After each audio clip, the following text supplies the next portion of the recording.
why did you go post it on social saying, does anybody want to have me on their show? Like, why was that important, and what's happening from that post?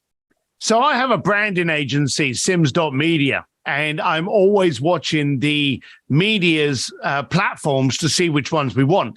Now, I've been written up in the Robb Report, the New York Tribune, the Forbes, Entrepreneur Magazine. I've got a lot of print media. I've also done TV, radio, and obviously podcasts. Every, I suppose, period, one becomes more exciting than the other. Stages are also another area of media. But at the moment, what's been the tag note for media over the past 2 years? It's always been fake news. So if prior to 2020, I said to you, hey, I can get you an article in XYZ magazine or newspaper, you'd be really excited. But today, we all know these things called fake news. We're now skeptical when we see you have an article in Inc. magazine or Entrepreneur. So in which case, the medium that works best today is the one that comes in within somebody else's credibility.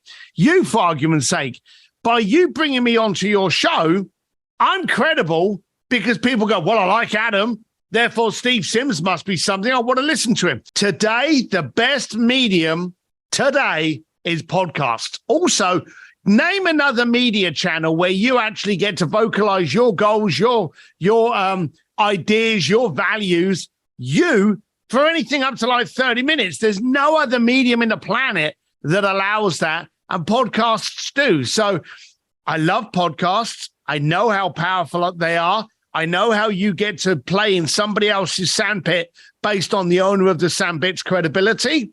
And by simply going on to social and just going, hey, I've got this happening.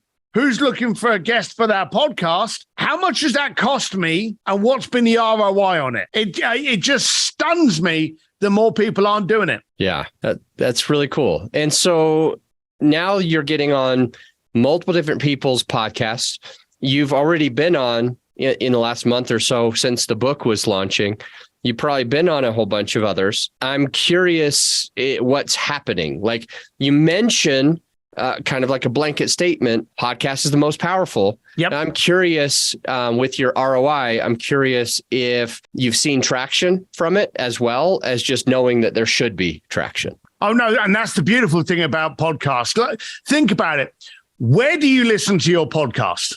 I listen to podcasts on my podcast playing platform. On your podcast playing platform. What is that? Your phone, your desktop? Usually my phone. On your phone. Okay. What else is also on your phone? The internet. So all of a sudden, you're listening to this guy called Steve Sims. You're listening to him on the podcast. You can open up a browser. You can go in there and you can suddenly follow him at Steve D. Sims on Instagram. I can literally suddenly see the little blue follows appear and I can go, what podcast came out today? And I will also then ad hoc just reach out to a few of those people going, hey, I saw you started following me today. Why was that? Oh, I heard you on Adam's podcast. I heard you. And you can see directly, and this is the beautiful thing, you can engage in a conversation immediately.